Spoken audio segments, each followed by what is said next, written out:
Today's episode of Path to Power is brought to you by Greenman, an investment firm with over 20 years' experience, now expanding its offering to a wider pool of investors. Greenman Open is a European long-term investment fund, ELTIF, that provides access to real estate investment through a regulated and professionally managed fund. Open is designed for long-term stability, and unlike many investment vehicles typically restricted to professional investors, they are available to a wide range of investors with lower minimum investment requirements, making them more accessible than ever. To learn more, visit greenmanopen.com. Before making any investments, it's important to understand the risks. Investments can go up or down, and past performance is not a reliable guide to future results. Greenman Open is a regulated ELTIF, but like all investments, it carries risks. You should always seek advice from a financial professional before investing. Hello and welcome to this edition of Path to Power. I'm Matt Cooper. And I'm Ivan Yates. And as you can see, we're not, if you're watching via YouTube rather than listening on Apple or Spotify or wherever it is you get your podcasts, you'll see that I'm sitting in a hotel room. I'm actually in Chicago, while Ivan is back in the studio in Dublin. And Ivan, as I was flying out yesterday to Chicago, it was amazing the people that you meet in the airport on the way out. The first thing actually that was very noticeable on the way out at the airport, Dublin airport, was how quiet it was. And we'll get back maybe to talking a little bit about infrastructure later and whatever. But, you know, they're saying that at the moment there aren't as many flights because some of the airlines are unhappy not being able to get as many as they want. There's going to be 20,000 less people coming in for Patrick's weekend than I think had been the case last year, or is that they wanted to. I actually got through customs. I got through security first in about 5 minutes, then got through the American immigration in less than 5 minutes. I've never been through it so quickly. And it left me with a couple of hours to kill before getting on the flight. So I decided to spend the few quid on going into the sort of the quasi-business lounge that you get in Terminal 2. And should all the people that were in there, it was fascinating to watch. I ended up talking to our EU Commissioner, Michael McDowell, who was on his way to Washington, arriving late for Micheál Martin's meeting in Washington, but he was going on EU business. As we'll get to in a moment, he was greeted with 200% tariffs have been announced today, Thursday, on food and drink from the European Union. And also, I was very, very noticeable that there was a Sinn Féin delegation in the room as well who had gone in. I saw Conor Murphy and a couple of other Sinn Féin people in this quasi-business class lounge. And they were, all the flights were going to Chicago or to Washington or New York. I don't know where they were going, but at least it did show that despite the boycott that Sinn Féin made of the trip to the White House, there were senior Sinn Féin officials on their way to the United States. And it was interesting when Trump was asked in the Oval Office session yesterday, was he aware of the boycott?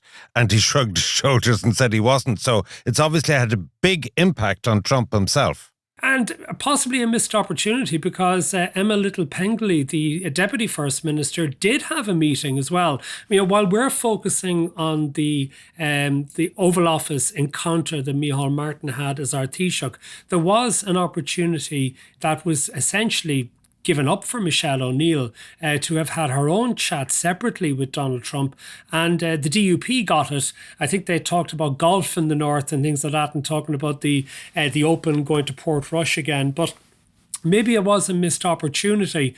And I know that there have been people critical of Micheál Martin's performance in the Oval Office. Since I arrived in Chicago, I've caught up with all of the details of that particular meeting. But I think overall, I don't think he could have handled it much better than he actually did. I thought he handled the bit on Gaza quite skillfully, in the sense that he had started by talking about having visited the villages attacked in the Hamas terrorist attack of October 7th, which was a good starting point to begin. And I mean, there was never anything to be gained for either the people of Gaza or the Palestinian cause or for Ireland if he was suddenly to use the opportunity in the Oval Office to start lecturing about Israel. Well, just a few observations that I had on the Oval Office encounter. I thought when it came to the presentation and receipt of the Shamrock, subsequently, where he made a set speech that you saw the old Micheál, assured, statesman-like. I actually found the Oval Office session, all 50 minutes of it, quite uncomfortable. As an Irish person, I won't say, it would be too hard to say it was cringy. And this was very little to do with Micheál. I thought, if ever the adage, a big fish in a small pond and a small fish in a big pond applied, it's like I sometimes watch those fishing programs, and in the inland, they catch a big carp worth £50, put that in the ocean, and, a shark would have it for a snack. And I thought it was a reality check for Ireland in terms of lecturing the States about Palestine or whatever. We are 5 million people in a global population of 8 billion. The second observation I had was that we now have a format established. So it's a TV show format whereby the meeting might take 10 minutes, but the show takes 50 minutes. And he's doing it for a US audience. And it shows that he's the top dog. And I would kind of call it a Trump thrashing, whereby he fulminates. People have to be nice to him. And it's like sort of Finn Harp's going to play in Anfield, whereby, you have the cop crowd and you have the intimidation there. And it's actually... What I'm really saying is that after Zelensky, whereby basically subsequently he was subjugated, had to issue a kind of letter of statement to say, well, he didn't mean it and all this kind of thing, that the modus operandi for Micheál, who was next up, was to be compliant. And I felt that Trump, even when he was being nice, wouldn't do anything to hurt the Irish, was actually quite patronising. And I thought that it was a very difficult, uncomfortable session.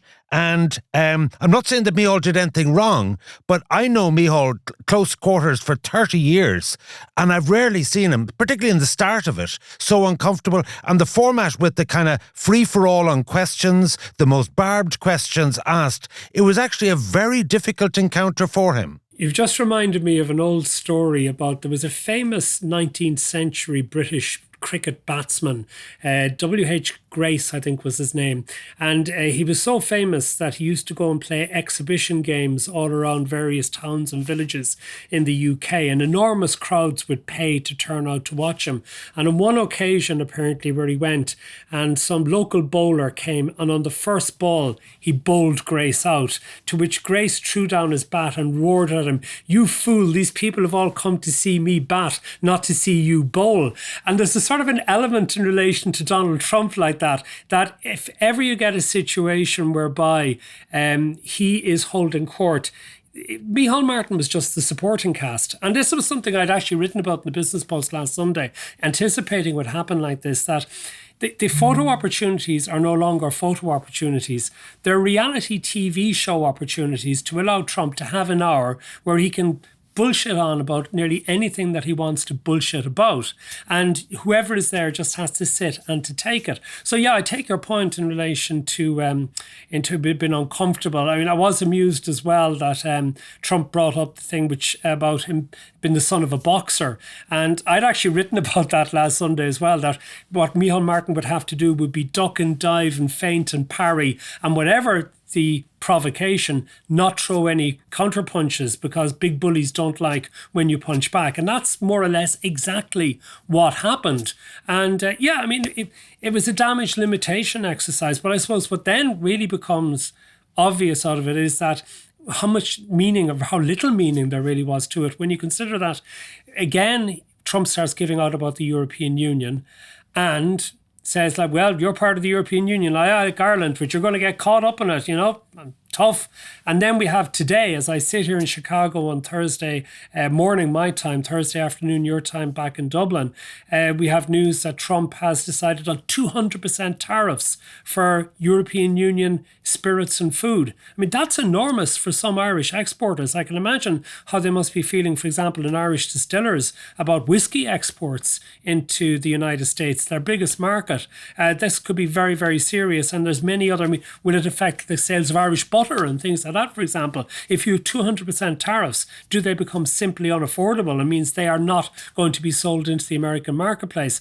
And also, I suppose he didn't blame us in relation to the fact that we have all of the pharmaceutical companies operating in Ireland. He blamed previous American presidents for allowing it to happen. And it was also interesting that Micheál Martin, when Apple was brought up, as they expected it would be brought up, he sort of like said, well, we were on the same side as Apple in that particular case, not mentioning that we very gratefully took the money afterwards. We took the 16 billion and we're spending it. But overall, I mean, what else could Micheál Martin have done? I mean, in some respects, for the domestic audience, he couldn't look too happy and pleased to be there. Can you imagine the complaints there would be beyond the fact that he laughed inappropriately at Trump's comments about housing in Ireland?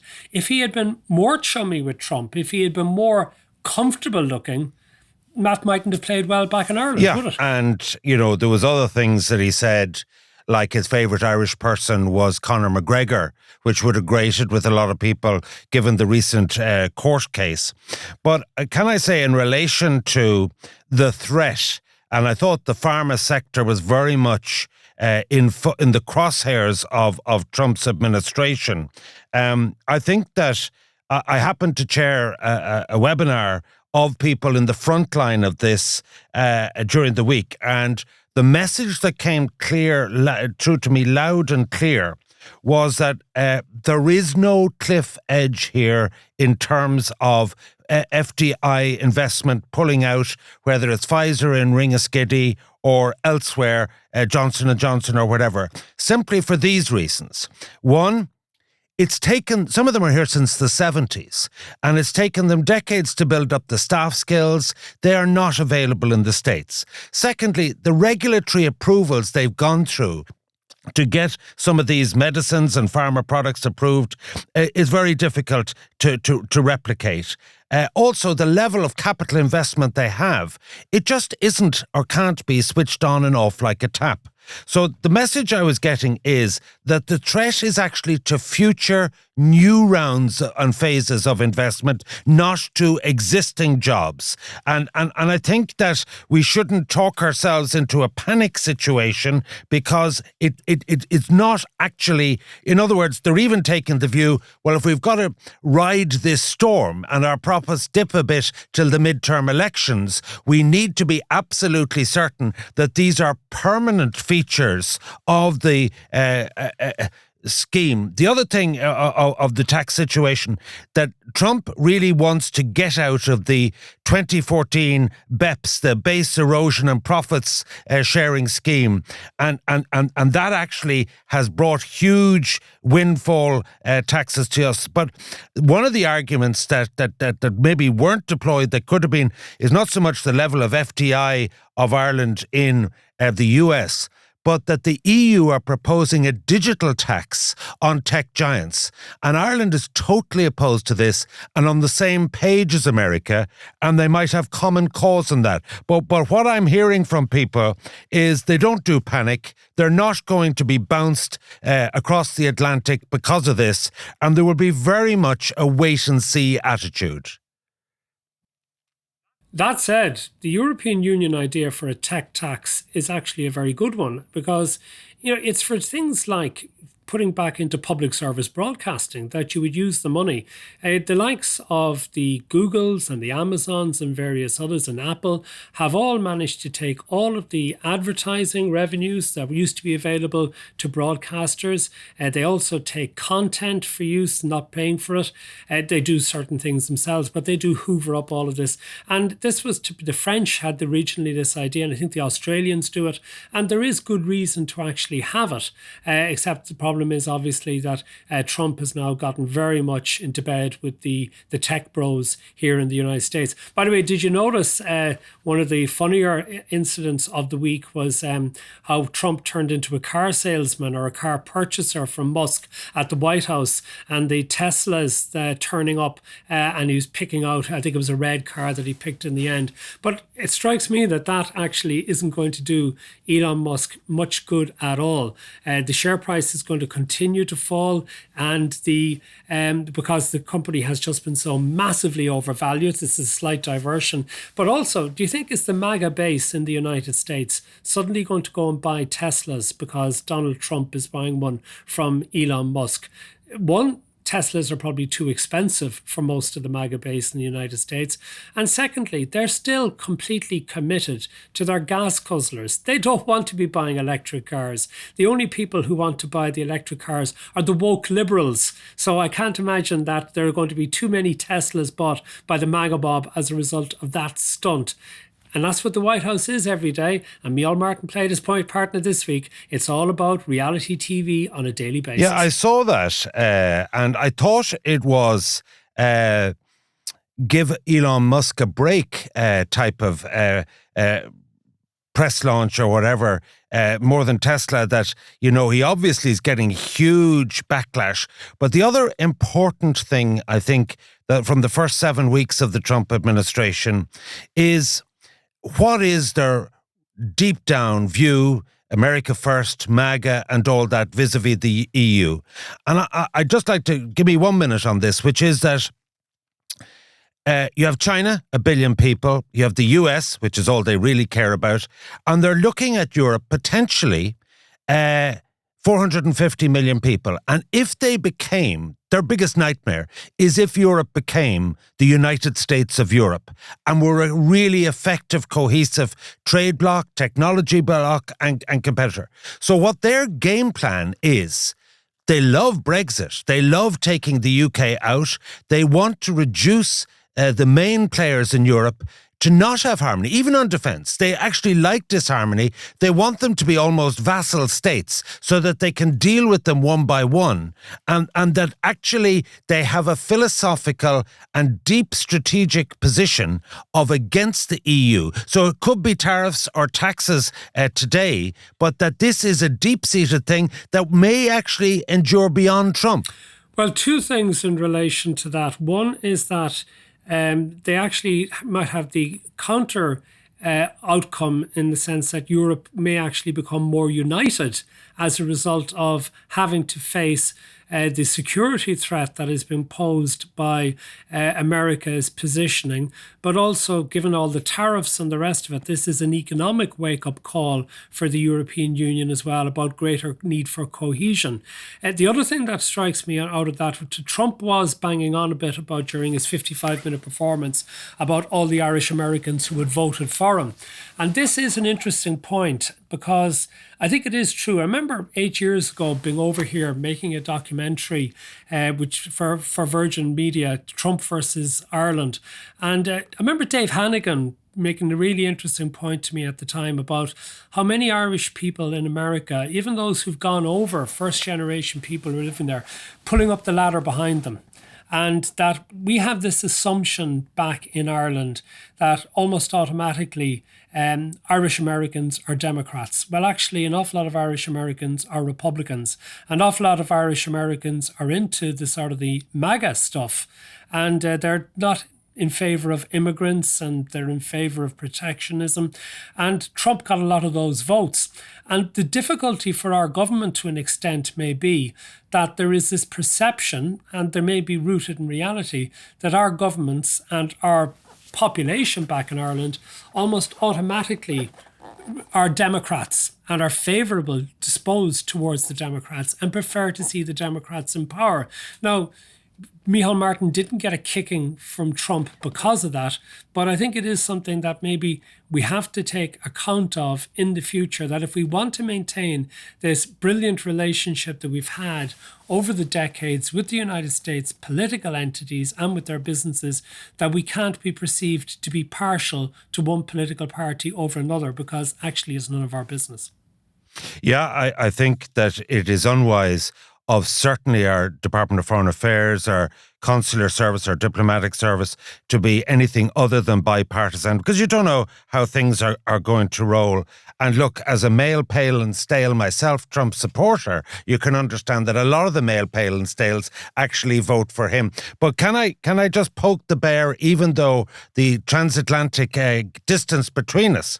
Because since our last podcast, where you, the mainstream media in Ireland, in fact the world, went on a bout of hysteria about the Zelensky meeting, how outrageous it was, cutting off the military and intel and so on. And I said, hold on a second, this is only phase one of a two-phase operation. And I actually used the words to you, he'll end up fighting with the Russians.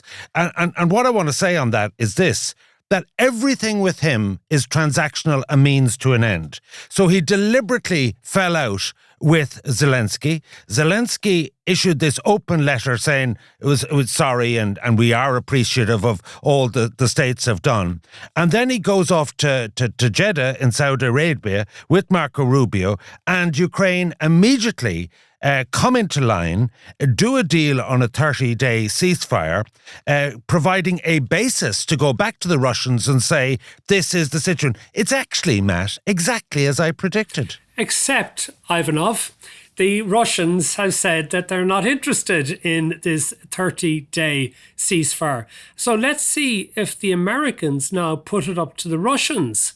If Trump puts it up to Putin, let's see if sanctions will be increased on Russia, if pressure will be increased on Russia to agree to this, because I have my serious doubts about that will actually happen.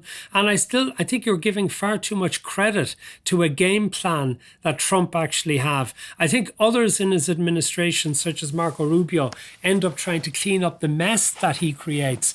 But let's not forget still the significance of the things that have been done over the last few weeks. It's very easy to forget what Trump has done 2 weeks ago because of what he has done yesterday. But the United States, when it went into the United Nations, took the side of the likes of Russia, China and North Korea against Ukraine. Let's not forget that. Let's not forget all of the threats that he's making to NATO and to European defence. Those are the key issues that need to be remembered. And let's not pretend that what he has been doing has been any way to try and do better things better for Ukraine. It has been bullying Ukraine. And the only real beneficiaries of that to date have been Russia. Well, on the last episode, I said where I gave 3 examples and the word alone, that the Ukrainians were alone. You explained that was to do with body bags and different examples in terms of the ocean and so on, where Zelensky, unlike Micheál Martin, did poke the bear.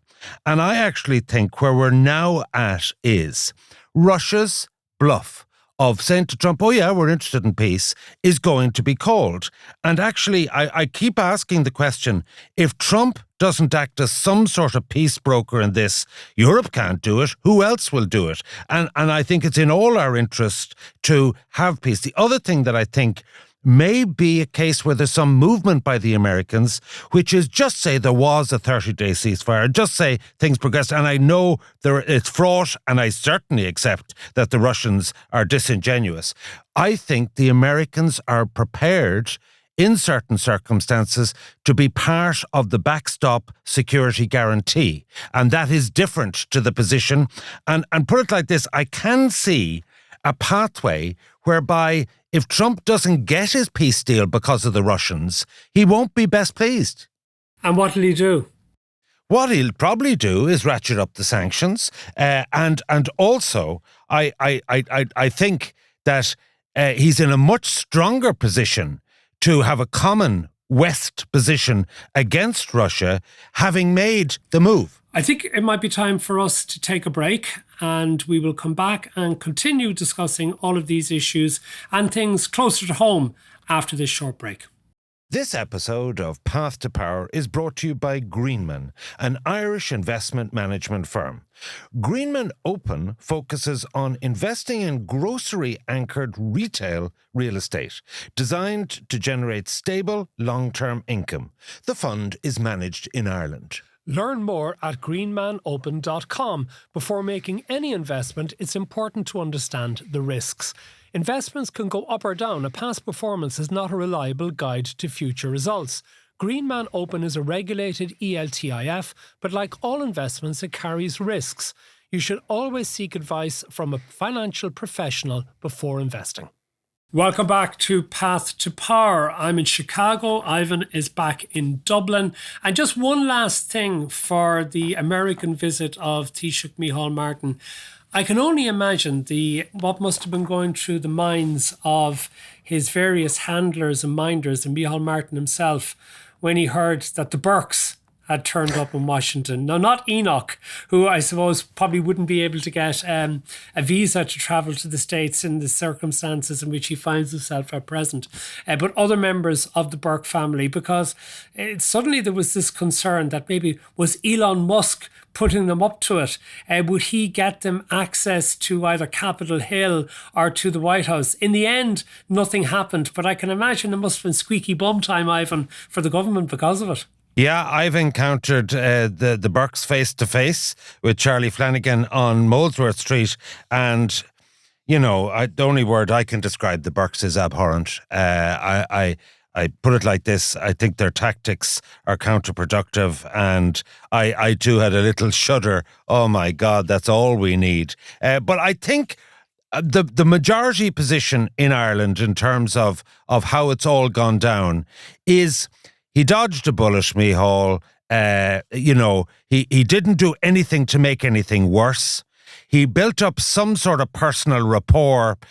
Trump will probably come to Ireland. And it was actually a very interesting front page story in the Indo. I don't know if you saw it. They did an interview with Joe Russell, who is the boss of Trump's Doombeg operation. And, you know, one of the things, if I was Micheál, I would have said is that road from Kilrush to Doombeg, it will have 2 inches of perfect tarmac, and the 20 disruptions you've had of water being cut off, I'll be on to the Clare CEO, County Council, to get that fixed in the morning. Things like that go a long way with big egos. Actually, you have reminded me now that was the other thing I was laughing at, was the idea, as Trump says, I could get the planning I needed, the permissions in Ireland in 4 days, but the European Union kept it bogged down for years afterwards. And well, I can understand exactly what he means about things taking their time and maybe European Union laws been the result of it. It struck me as, my God, is he the only person who's managed to get a decision made on his behalf in Ireland in 4 days? Do you have to be a foreign billionaire coming into the country to actually get a planning decision made quickly in your favour? Because I'd imagine a lot of our listeners who've had circumstances, maybe if they're trying to build something, an extension to their home or build a house in a bit of land in rural Ireland, wouldn't get those things done as quickly as Trump claimed the Irish government was willing to do for him. The final point is one of the questions, and all the awkward questions were asked about Ireland's position on Gaza and so on. You alluded to this. I took it from Trump's answer, what I postulated, that he wasn't serious about the Riviera thing. He as much as acknowledged that. Did you pick that up? I didn't, but in fairness, who could be serious about that Riviera idea? Yeah. It's offensive, it's nonsense, it won't be allowed to happen. Look, let's come back to domestic issues. One of the stories that really grabbed the attention over the weekend was the story broke in the Irish Times Saturday morning. Conor Lally reported, the security editor, that a TD had been arrested for questioning in relation to a fraud inquiry. And of course, the rumours started flying around the place immediately as to who was responsible. And quickly the word started going around that it was a Sinn Féin TD. And then later that evening, on Saturday evening, that Sinn Féin TD decided that he would issue a statement that he was the person who had been arrested and questioned, and gave a detailed statement saying what he alleged is what has happened and rebutting the allegations been made against him and saying that he is confident that he will be cleared.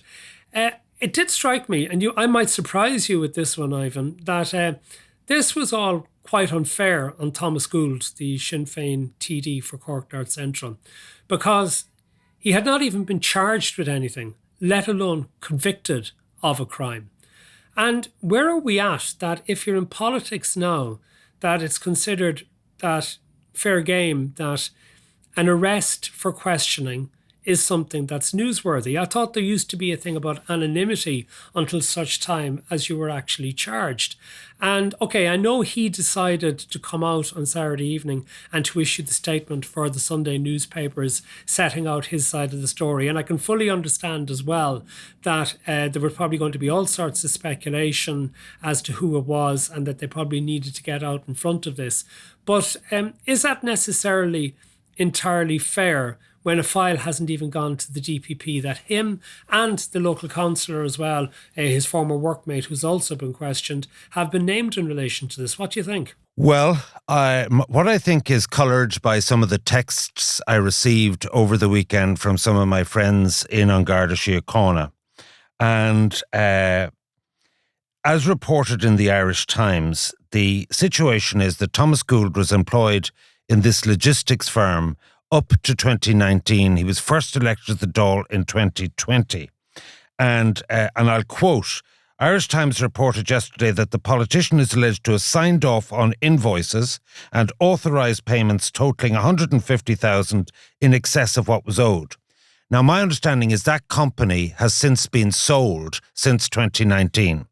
And I think the suggestion here is that the money was not for the personal gain of anyone. It might be more to do with a cause. And all that will come out. When Micheál was asked in the States about would it be okay, because it's up to Verona Murphy for him to make a personal statement, I said to myself, if it was you or me, we wouldn't be afforded Dáil privilege to make a statement. And the question, which I thought Micheál was rebuffing, was, is a member entitled to privileges to rebuff something that an ordinary citizen wouldn't? And he was giving the clear suggestion that he shouldn't be given an opportunity to make a Dáil statement. But everything I'm hearing about this is because if a TD is arrested, a member of the Oireachtas, it has to go to the Garda Commissioner. This matter has been under investigation for a considerable time. And put it like this, I think it's a very grave allegation. And, in the milieu of, Sinn Féin allegations about Lowry corruption, I think this is a real problem for Sinn Féin. Now, one of the things that also caught my eye was, as happened with other cases in other parties, be it Senator Martin Conway, when something arises, they are suspended pending the outcome.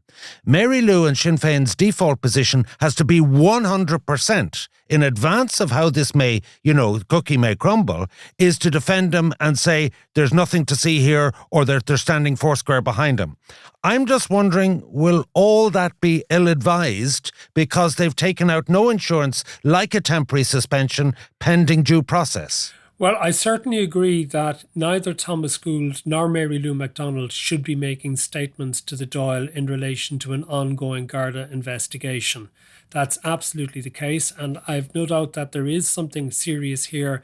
But let's just wait and see if a file is sent to the Director of Public Prosecutions, if there is going to be charges brought, and then let's see what the outcome of a trial is. Now, a trial obviously would have to take place in public view, and we can see what way things happen in relation to that. I mean, it wouldn't be the first time that we've had a trial in the last decade or so of a TD in public view. Michael Lowry himself faced charges in relation to company accounting. And he also received a conviction in that regard as well, which seems to be conveniently forgotten by quite a few people.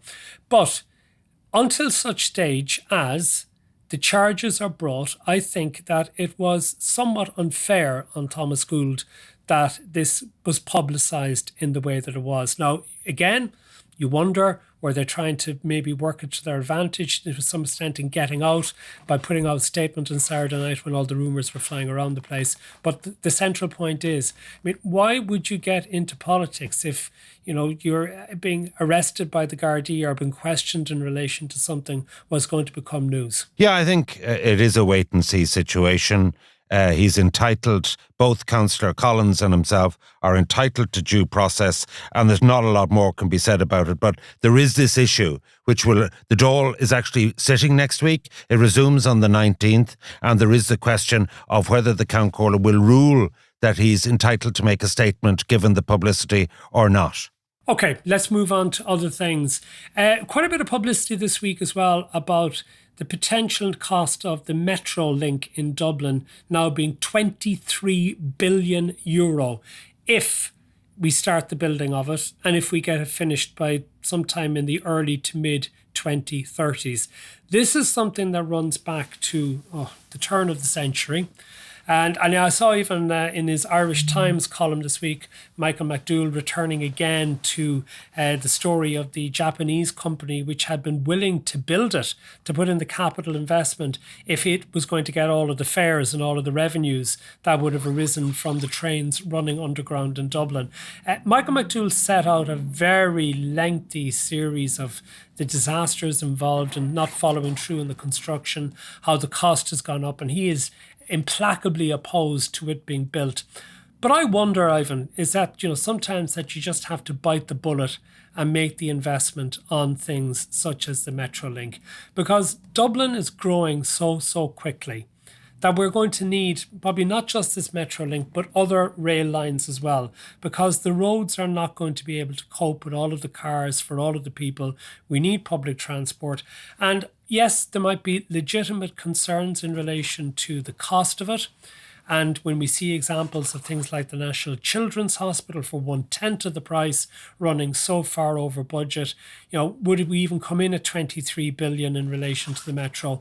Would it then give what's known as value for money? But if you think about it as well, can anybody remember how much it cost to build either the Dart or to build the Lewis or the Lewis extensions?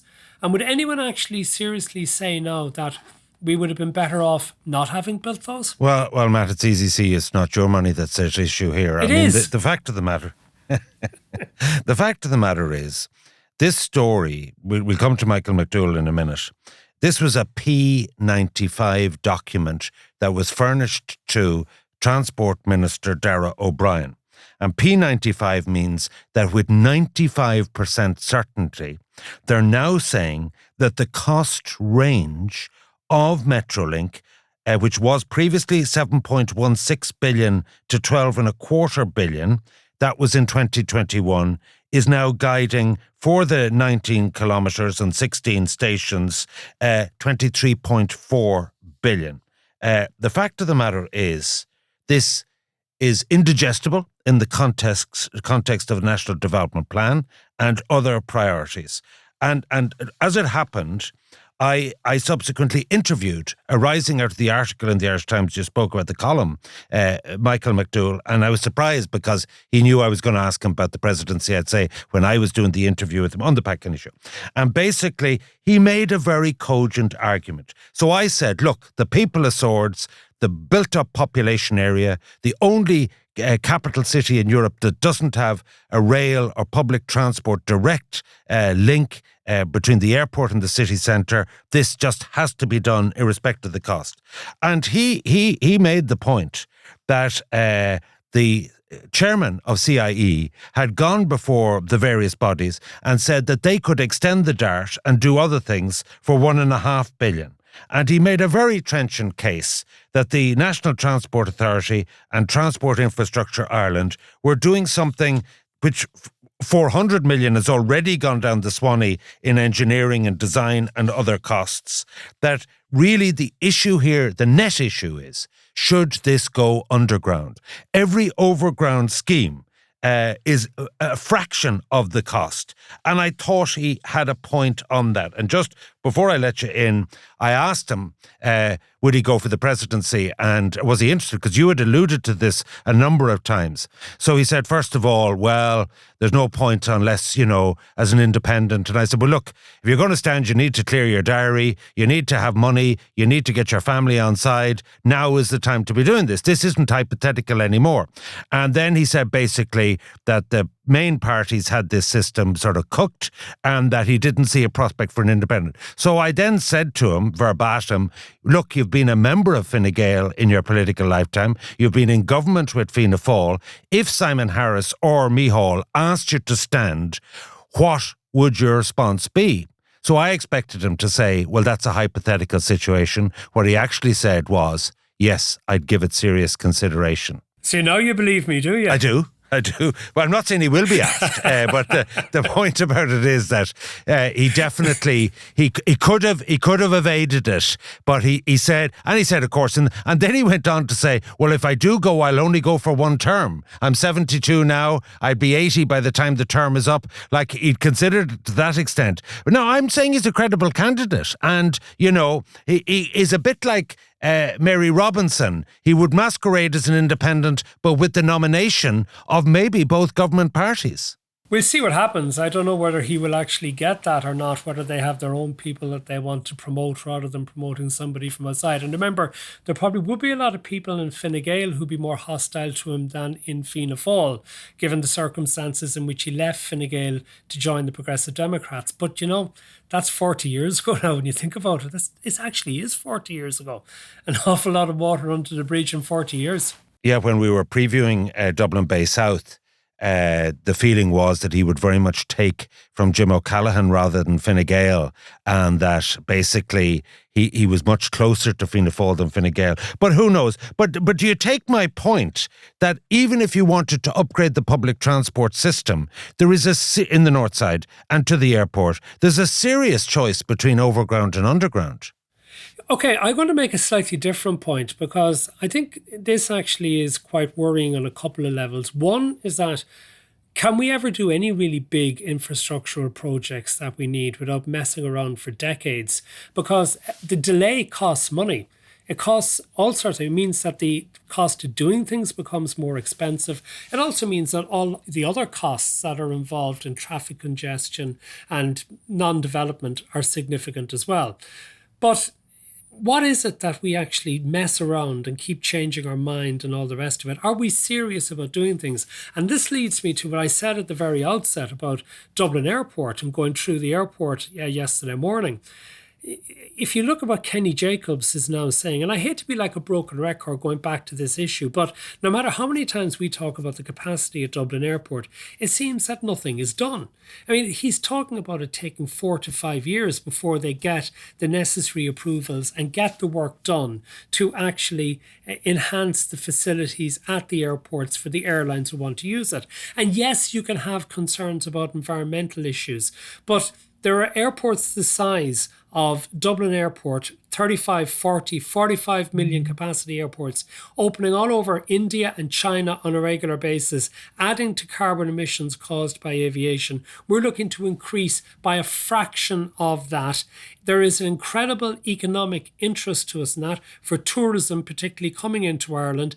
And here we have this complacency, and God knows that I don't agree with the sort of Elon Musk Doge approach to slashing bureaucracy, and I think there's sinister ulterior motives involved in that to try and promote his own business interests. But you should think that back home in Ireland, we should need to get on with it and make decisions that are in our national interest in relation to infrastructure. And Dublin Airport is one immediate example of that. But also you have to say, do we not just need to get some sort of rail lines, be it underground or overground, built immediately to deal with the congestion caused by cars and with the environmental benefit of that as well? Yeah, I read, you sent me Kenny Jacobs' comments on that, and look, what I found a couple of things scary about it. One was the current state of play is there's a group called ANCA, Air Noise Control Authority, who have to do a report to raise it to 36 million. This is to report into Fingal Council. He was making the point that even if that was sorted out in the morning, there isn't actually some of the facilities, so the airlines would be queuing up to get into it. We need to get to 40 million sooner rather than later. They don't have the excuse of the Greens and Eamon Ryan anymore. The fact of the matter is, the way this winter and summer allocation is working, as you said, 20,000 less people from overseas coming And I'm told tourism revenues, overseas tourism for the first quarter this year on year, are down 25%. This is an existential crisis. Fine Gael and Fianna Fáil both promised to get rid of the cap in their election manifestos. We don't want to hear the excuses. We don't want to hear about meetings between Ross Fanning, the Attorney General. This needs to be sorted. It is absolutely, and you're right to be banging on about this, because the restriction on flights is really starting to be a choke on tourism numbers. And it's simply for no good reason. And can I also say, for these national projects, whether it's water or sewage or Dublin Airport, they should be dealt with only at national level, not at local level by Fingal County Council, because we have NIMBYism and local politics deciding national issues, and it's simply wrong. And there's very few projects fit into this category. We need to have national planning for strategic national assets. Well, one last thing, and we'll save everything else and for the subscription edition, and I know we have lots of questions to answer as well that have been coming in to mail@pathtopowerpodcast.com. For the subscription edition, we'll get to those and the other topics. But the last one is another amusing story I thought from this week was Irish Water. And the Irish Independent ran a report based on a briefing document for the Minister from officials, which brought up the potential again for charging people for the consumption of excessive water. Remember when we heard all that before? And I thought I can only imagine the disappointment for some of the opposition parties when it was swiftly knocked down by the government. Not in the programme for government, not something we're considering, not something we're going to do. And obviously opposition, but they are thinking about it. Maybe this was an inspired leak, so to speak, that it was trying to encourage people to talk again about the potential of trying to raise necessary money for Irish Water by charging people for excessive consumption. But politically, it's not going to fly, is it? There's no way, no earthly way, even if people should be charged something for water, that this government is going to get into a situation where it'll allow itself open to being hammered by the opposition come the next election for reintroducing by the back door. Well, I have to rail against. I accept the realpolitik of what you say, but I have to categorise that as a spine looking for a shiver, or a shiver looking for a spine, insofar as the arguments put forward on the original story by Caroline O'Doherty was that every household will be given 213,000 litres of a quota. And if you stay within that, you wouldn't even be contemplated for it.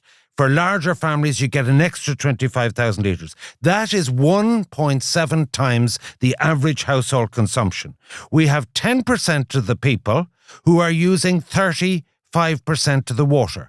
People are not attending to leaks. People are letting the water run. People have swimming pools. People are just abusing the principle of water conservation. It is a scarce resource. Irish Water's capital programme is 10 billion over the next 5 years. So this all costs money. So there is, it's a delusion to say there's such a thing as free water. The Act already provides, under the 2017 Act, a provision for just this conservation measure. I felt that, and it would be limited in terms of the amount that would apply to people. I felt this was actually a very reasonable proposal. It was not, as Owen O'Brien said to me on radio, rates by the back door. And I get the hysteria. But can we please have some adult approach to politics that actually water wastage needs to be dealt with? And you know what? I got loads of texts into the programme saying their neighbour, that they had a hose pipe running or whatever, and they don't care. They actually don't care. So, I mean, the fact of the matter is, I'm not looking for votes, you're not looking for votes, and I think we need to call out this type of political cowardice that within the space of 3 days, the government said, whatever the department officials in the Custom House were putting before James Brown has been dropped. So you're absolutely right. They've done an absolute U-turn of consideration even on this, but it's born out of cowardice. There's no election for 5 years. Whichever, please grow up. That's probably a good note on which to finish. We've lots of other things to fulminate about in the subscription edition. And I've even met people here in Chicago who are saying that it's well worth the price of a pint. So as it happens, I'll be back in Dublin next week. We're bringing this out a little bit earlier for St. Patrick's weekend. And the subscription edition will also be available a little bit earlier as well if you're looking for something to listen to. And it's concentrating this week very much on the questions coming in from you, the listeners. So until the next time, from me, Matt Cooper. And from me back in Dublin, Ivan Yates. Thank you very much for being with us.